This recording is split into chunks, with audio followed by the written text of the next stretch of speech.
The divorce papers arrived at my office on a Thursday afternoon, not Monday morning like you'd expect for something so life-altering. Not Friday when I could process it over the weekend. Thursday at 2:47, right in the middle of my quarterly presentation to the board. My assistant knocked twice and entered without waiting for permission. That should have been my first clue something was wrong. Bethany never interrupted board meetings. She crossed the conference room in quick steps, her heels clicking against the marble floor, and handed me the manila envelope. "These just came by courier," she whispered. "The man said it was urgent." 20 sets of eyes watched me open it. The Harrison Industries board members, all waiting for my revenue projections, instead witnessed the exact moment my life imploded. My hands didn't shake. That's what I remember most clearly. They should have shaken, but they stayed perfectly steady as I read the first page. But I felt the blood drain from my face, a cold rush that started at my scalp and ended in my feet. Petition for dissolution of marriage. Garrett Nathaniel Reeves versus Sloane Michelle Reeves. "I need 5 minutes," I heard myself say. My voice sounded normal, professional, like I'd just received an urgent email instead of the end of my marriage. I walked to my corner office overlooking downtown Boise, closed the door, and finally looked at what else was in the envelope. That's when I saw it. A flash drive taped to a single sheet of paper with 4 words written in Garrett's careful handwriting. "I know about everything." The flash drive felt heavier than it should have, like it already knew what it was about to ruin. I plugged it into my laptop and waited for it to load. One folder appeared on my screen labeled Evidence. Inside were subfolders with dates going back 8 months. 8 months. He'd known for 8 months. I clicked on the oldest folder first. Screenshots of text messages between me and Dominic filled my screen. Messages I thought I'd deleted. Messages that showed everything from our first flirtations to our most intimate conversations. How had Garrett gotten these? I'd been so careful with my phone, always deleting our conversations, always turning off notifications. The next folder contained photographs. Me entering the Riverside Hotel at 2 p.m. on a Wednesday I'd claimed to be at a client lunch. Me and Dominic at a restaurant in Meridian, far enough from Boise that I thought we were safe. His hand on mine across the table. The timestamp showed it was during a weekend I'd told Garrett I was at a leadership conference in Sun Valley. But it was the audio files that made my stomach drop. Recordings of phone calls, my voice crystal clear, telling Dominic things I'd never said to my husband, laughing at inside jokes, making plans. I even heard myself mocking Garrett for a new shirt he was proud of. "He has no style," I'd laughed to Dominic, making promises I had no right to make. The last folder was labeled Financial. Bank statements showing cash withdrawals, credit card charges to hotels, Uber receipts to addresses that weren't client offices, a spreadsheet documenting every lie, every deception, with the kind of detailed attention Garrett brought to his engineering projects. He'd approached my infidelity like a problem to be solved, gathering data points, building his case. I closed the laptop and walked to the window. 20 stories below, Boise stretched out in the afternoon sun. The foothills rose in the distance, golden in the October light. Garrett and I had moved here 12 years ago, fresh out of college, full of plans. He'd gotten a job at Micron. I'd started as a junior analyst at an investment firm. We'd bought our first house in the North End, a tiny bungalow we'd spent weekends renovating. When had it started going wrong? Not 8 months ago with Dominic. That was just when I'd acted on feelings that had been building for years. The real beginning was harder to pinpoint. Maybe it was when I got my 3rd promotion in 5 years while Garrett stayed in the same position. Maybe it was when we stopped talking about anything beyond schedules and house repairs. Maybe it was when I started seeing his contentment as complacency, his stability as boring. My phone buzzed. A text from Garrett. "Your things will be packed and in the garage. You can pick them up this weekend. Please don't contact me except through lawyers." 12 years of marriage reduced to boxes in a garage. I tried calling him but went straight to voicemail. His voice on the recording sounded exactly the same as always, calm, measured. "You've reached Garrett Reeves. Please leave a message." "Garrett, we need to talk about this. You can't just—" I stopped. What was I going to say? That he couldn't just divorce me for cheating? That he should have confronted me instead of gathering evidence in secret? That he owed me a chance to explain? I hung up without finishing the message. The board was still waiting when I returned to the conference room. I delivered my presentation on autopilot, watching my mouth form words about market penetration and growth strategies, while my mind replayed every moment of the last 8 months. Every time Garrett had kissed me goodbye in the morning. Every dinner we'd shared. Every time he'd asked about my day and I'd lied. He'd known. The whole time, he'd known. "Excellent projections, Sloan," Board Chairman Williams said when I finished, "though you seem a bit distracted today." "Everything all right?" "Just a family matter," I said. "Nothing that will affect my work."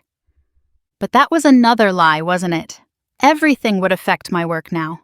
The divorce would be public. People would talk. Dominic worked for one of our client companies.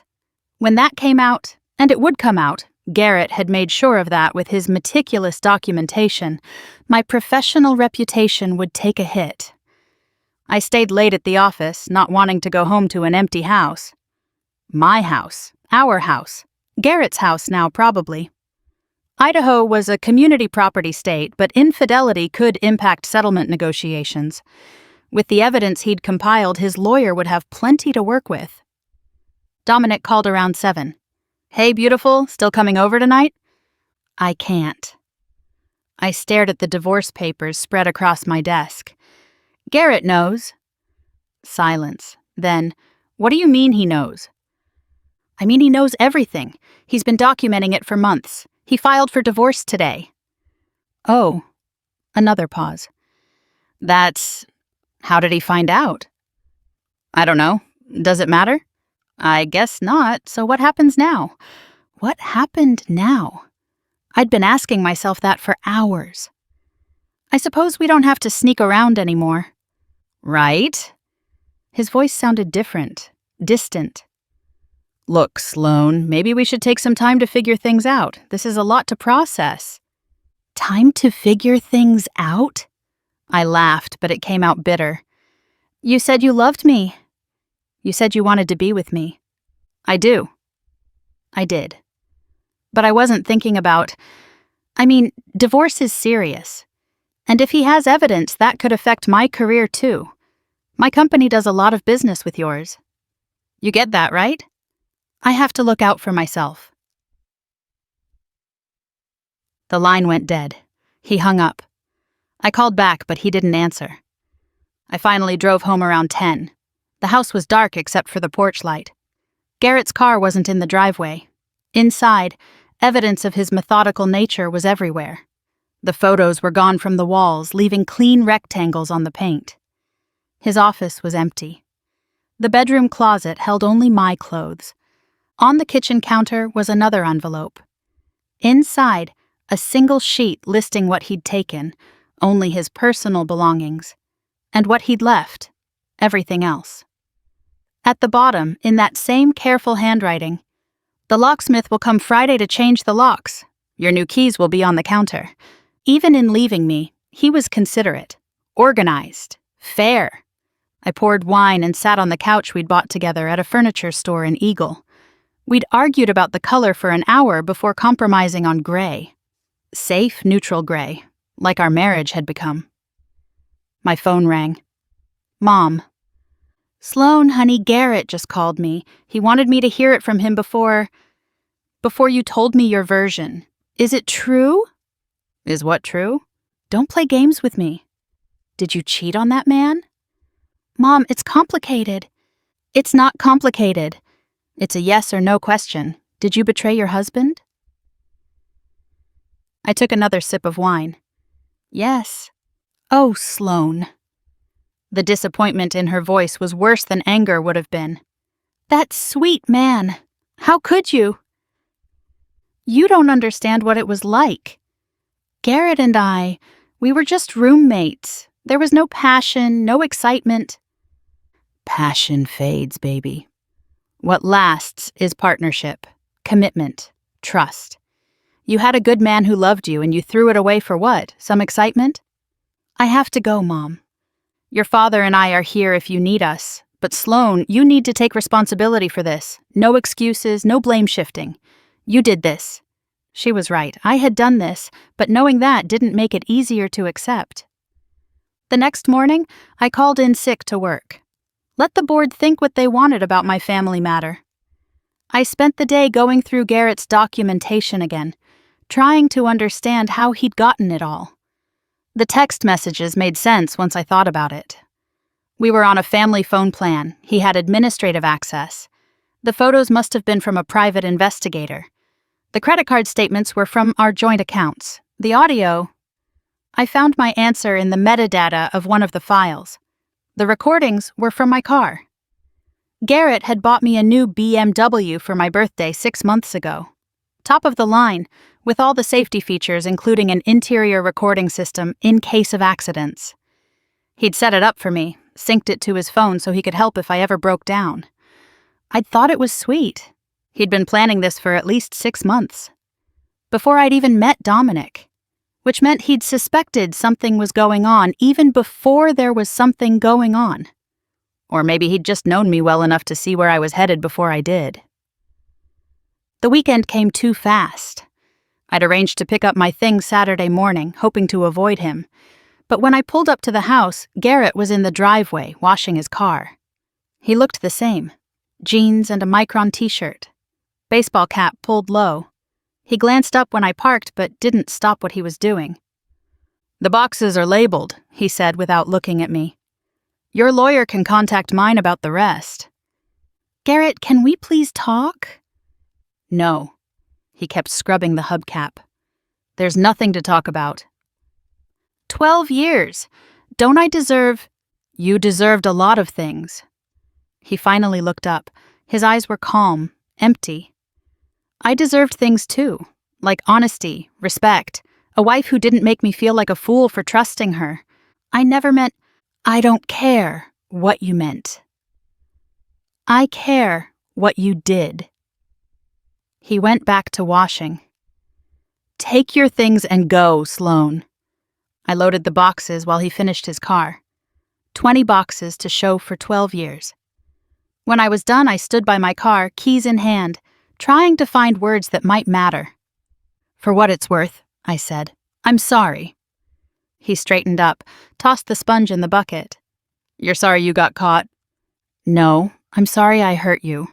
"Are you?" "Because you seemed pretty happy hurting me for the last 8 months, laughing with him about our sex life, making fun of my hobbies, planning your future together." His voice never rose, which somehow made it worse. "I heard it all, Sloan. I heard you laugh about my new shirt. I heard every cruel word, every lie. So forgive me if I don't believe you're actually sorry." I drove away with his words echoing in my head. He'd heard it all. Every conversation I'd had with Dominic in my car, every casual cruelty I'd shared, thinking I was safe in my privacy. The times I'd called Garrett boring, predictable. The times I'd laughed at his excitement over a new circuit board design or his weekend woodworking projects. Dominic had texted a few times, but I hadn't responded. What was the point? He'd shown his true colors the moment things got complicated. The passion I'd thrown my marriage away for had evaporated at the first sign of consequences. Monday brought new challenges. Word had gotten around the office. Conversations stopped when I walked by. My assistant barely made eye contact. By lunch, HR had called me in for a meeting. "We've received some concerning information about a potential relationship with a client company employee," Director Phillips said. "While personal relationships aren't strictly prohibited, the nature of this situation could expose the company to liability." They'd already known. Of course they had. Garrett's documentation had probably included enough to destroy my career along with my marriage. "I understand," I said. "What do you need from me?" We're placing you on administrative leave while we investigate. It's paid leave for now, but I'd encourage you to consider your options. A voluntary resignation might be better for everyone involved. 2 weeks later, I submitted my resignation. The divorce was moving forward quickly thanks to Garrett's preparation and my inability to contest the evidence. Idaho's community property laws meant a 50-50 split of assets, but Garrett's lawyer argued successfully that my infidelity had caused significant emotional distress. The settlement negotiations tilted in his favor. I moved to a one-bedroom apartment in Meridian, close enough to Boise for job hunting, but far enough that I wouldn't run into Garrett or our mutual friends. Not that many of them were speaking to me anyway. It's amazing how fast 12 years of shared friendships can evaporate. They chose him, the steady, reliable guy who'd been wronged, not the cheater who'd thrown it all away. My lawyer, a sharp woman named Patricia who specialized in difficult divorces, was blunt in her assessment. He played this perfectly. The evidence is overwhelming and organized. You have no grounds to contest. Take the offer and move on. The offer was fair, considering. The house would be sold, profits split, our retirement accounts divided, no alimony for either party. Clean break. Garrett wanted nothing from me except my absence from his life. 3 months after that Thursday afternoon, I ran into his sister at Whole Foods. Jessie had always been protective of her brother, and I expected anger or a confrontation. Instead, she looked at me with something worse. Pity. "He's doing well," she said without my asking. "Threw himself into work, got promoted. He's even dating someone." "Already?" The word came out before I could stop it. "It's been months, Sloan. Months where he knew his marriage was over. He processed the grief while you were still lying to him. By the time he filed, he was ready to move on." She was right. While I'd been sneaking around, feeling clever and alive, Garrett had been mourning our marriage, planning his exit, building his case. He'd had 8 months to accept what I was only beginning to understand. "Is he happy?" I asked. Jessie considered the question. "He's getting there. Sarah is good for him. She's an engineer, too. They actually talk to each other. The implied criticism hung between us. Take care, Sloan." I abandoned my groceries and sat in my car in the parking lot, processing this information. Sarah. He was dating someone named Sarah, an engineer who could probably appreciate his circuit board excitement and weekend projects. Someone who wouldn't find him boring or predictable, someone who would see his stability as strength, not stagnation. Dominic had moved on too. LinkedIn showed he'd taken a job in Austin. No goodbye, no explanation. Just gone, like our relationship had been nothing but a dangerous distraction from our real lives. 6 months after the divorce was finalized, I was still in Meridian. Still in my one-bedroom apartment. I'd found another job, a step down from my previous position, but respectable enough. The scandal had followed me but was fading. People forget. New dramas replace old ones, but I didn't forget. Couldn't forget. The methodical way Garrett had documented my betrayal. The calm patience he'd shown while gathering evidence. The organized precision of my removal from his life. He'd treated my infidelity like an engineering problem, breaking it down into components, analyzing the data, implementing a solution. I learned from mutual friends that he'd married Sarah a year later, a small ceremony in McCall by the lake. The photos on social media showed him smiling in a way I hadn't seen in years. Genuine, unguarded, happy. I wasn't invited, of course. Wouldn't have gone if I had been. But I studied those photos like the evidence files he'd compiled against me, looking for signs of the man I'd thrown away. He looked younger somehow, lighter, like the weight of our failing marriage had aged him in ways I hadn't noticed. Sarah was pretty in an understated way, brown hair pulled back in a simple style, minimal makeup. Her wedding dress was elegant but practical. She looked at Garrett like he was everything, the way I used to, before I convinced myself that steady love wasn't enough. They bought a house in Eagle, had a baby within 2 years, a boy they named after Garrett's father.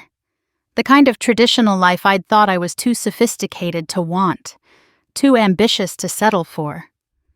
But settling isn't the right word, is it? Garrett hadn't settled with me. He'd chosen me, loved me, built a life with me. I was the one who'd decided it wasn't enough, who'd needed excitement and passion and secrets, who'd mistaken drama for depth, infidelity for independence. Now, 3 years after that Thursday afternoon, I still live alone. I date occasionally, but nothing sticks. The men I meet fall into 2 categories: those who Google me and find out about the divorce, or those who don't, and eventually leave when they realize I'm incapable of the kind of trust real relationships require. Once you've betrayed someone that completely, it breaks something inside you. Or maybe it reveals what was already broken. I drive past our old house sometimes. Another couple lives there now. They've painted it yellow, added a swing set in the backyard. The life we could have had if I'd been a different person. If I'd valued what I had instead of chasing what I thought I wanted. Garrett's documentation of my betrayal sits in a storage unit across town. I couldn't throw it away. It feels important to keep it, this evidence of who I was, who I am. A reminder of the precise moment I destroyed the best thing in my life, captured in screenshots and spreadsheets and audio files. He'd known for 8 months, watched me lie for 8 months, kissed me goodbye each morning and came home to me each night, all while building his case. The patience that must have taken, the strength, the absolute certainty that leaving was the right choice. I wonder sometimes what would have happened if he'd confronted me when he first suspected, if he'd fought for us instead of documenting our demise. But that's just another way of avoiding responsibility, isn't it? Garrett didn't owe me a chance to save our marriage.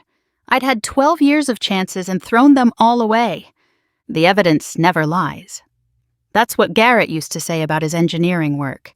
Data doesn't have feelings or motivations, it just is. And the data of our marriage told a clear story. A man who loved his wife, and a woman who decided that wasn't enough. My phone buzzes with a text from my mother.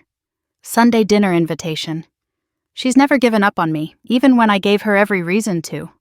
I text back that I'll be there. It's something. A small piece of family in a life I've stripped of meaningful connections. As I drive through Boise toward my childhood home, I pass the exit for Garrett's old office. He works remotely now, someone told me. Sarah wanted to be closer to her family in Coeur d'Alene, so they moved. Built a custom house with a workshop where Garrett can pursue his woodworking. The kind of life I'd mocked as provincial. The kind of life that looks like happiness in every photo I've seen. The evidence he compiled isn't just stored in that unit. It lives in my head, a permanent file I can't delete. Every lie cataloged, every deception documented, every moment of betrayal preserved in digital amber. Garrett gave me exactly what I deserved, the truth about who I'd become, organized and undeniable. I pull into my parents' driveway as the sun sets behind the foothills. Another Sunday dinner where they'll ask if I'm seeing anyone, where Mom will get that worried look when I say no, where Dad will change the subject to safer ground, where I'll pretend I'm building a new life instead of living in the ruins of the old one. But pretending is what I do best, isn't it? I pretended to be a faithful wife, pretended my marriage was the problem, pretended excitement was worth more than stability. The only person I couldn't pretend with was Garrett, because he'd seen through it all. Gathered the evidence, filed it away, and then set himself free with the kind of methodical grace I'd mistaken for boring predictability. The porch light is on. Mom waves from the window. I grab the wine I brought and head inside, carrying the weight of my choices like evidence I can never destroy. 3 years later, and I'm still guilty. The only difference is now everyone knows it, starting with me.